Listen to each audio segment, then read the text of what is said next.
नमस्कार साथियों, ठंड शायद विलंब से चल रही है और बहुत धीमी गति से ठंड आ रही है, लेकिन राजनीतिक गर्मी बड़ी तेजी से बढ़ रही है। कल ही 4 राज्यों के चुनाव नतीजे आए हैं।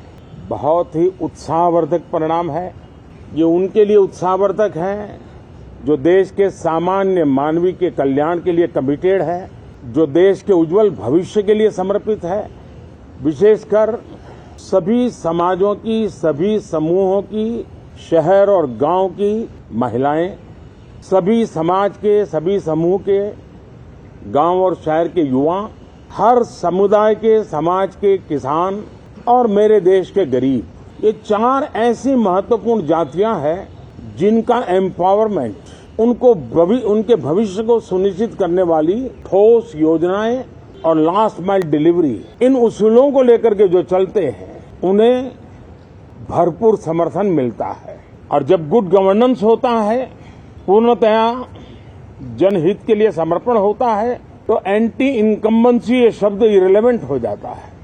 और हम लगातार ये देख रहे हैं, कोई इसको प्रो इनकम्बेंसी कहे, कोई इसे गुड गवर्नेंस कहे, कोई इसे ट्रांसपेरेंसी कहे, कोई उसे राष्ट्रहित की, जनहित की ठोस योजनाएं कहें, लेकिन ये लगातार अनुभव आ रहा है।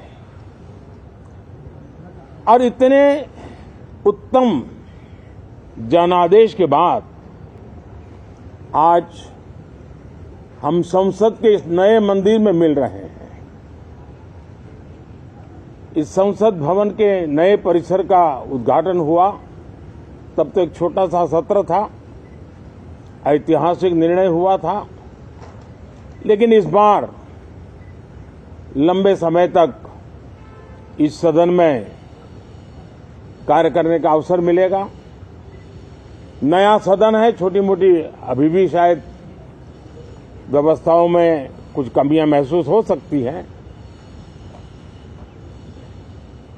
जब लगातार काम चलेगा, सांसदों और विजिटर्स को भी, मीडिया के लोगों को भी ध्यान में आएगा कि इसको जरा अगर ठीक कर लिया जाए तो अच्छा होगा।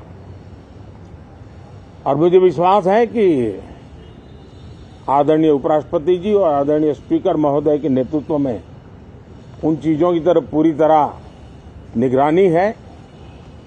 और आपसे भी मैं कहूंगा, कोई चीज ऐसी छोटी मोटी आपके ध्यान में आए तो जरूर आप ध्यान आकर्षित करना, क्योंकि ये चीजें जब बनती हैं तो आवश्यकता के अनुसार बदलाव की भी जरूरत होती है।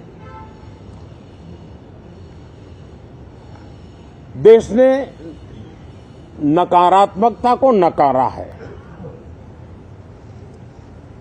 मैं लगातार सत्र के प्रारंभ में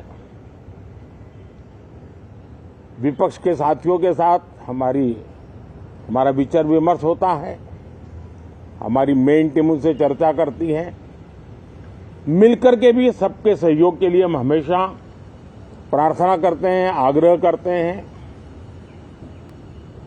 इस बार भी इस प्रकार की सारी प्रक्रियाएं कर ली गई हैं और आपके माध्यम से भी मैं सार्वजनिक रूप से हमेशा हमारे सभी सांसदों से आग्रह करता हूं,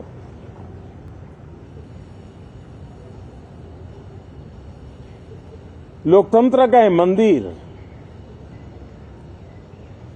जन आकांक्षाओं के लिए, विकसित भारत की नींव को अधिक मजबूत बनाने के लिए बहुत महत्वपूर्ण मंच है। मैं सभी माननीय सांसदों से आग्रह कर रहा हूं कि वो ज्यादा से ज्यादा तैयारी करके आएं। सदन में जो भी बिल रखे जाए उस पर गहन चर्चा हो, उत्तम से उत्तम सुझाव आए और उन सुझावों के द्वारा, क्योंकि जब एक सांसद सुझाव देता है तो जमीनी अनुभव का उसमें बहुत ही उत्तम तत्व होता है, लेकिन अगर चर्चा ही नहीं होती है तो देश उससे मिस करता है उन चीजों को। और इसलिए मैं फिर से आग्रह करता हूं, और अगर मैं वर्तमान चुनाव नतीजों के आधार पर कहूं तो जो विपक्ष में बैठे हुए साथी हैं, ये उनके लिए गोल्डन अपॉर्चुनिटी है।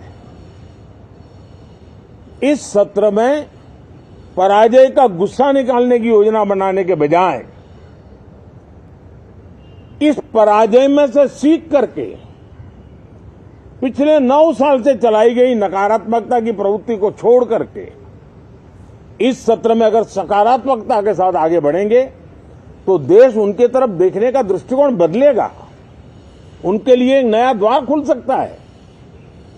और वो विपक्ष में है तो भी उनको एक अच्छी एडवाइस दे रहा हूं कि आइए, सकारात्मक विचार लेकर के आइए।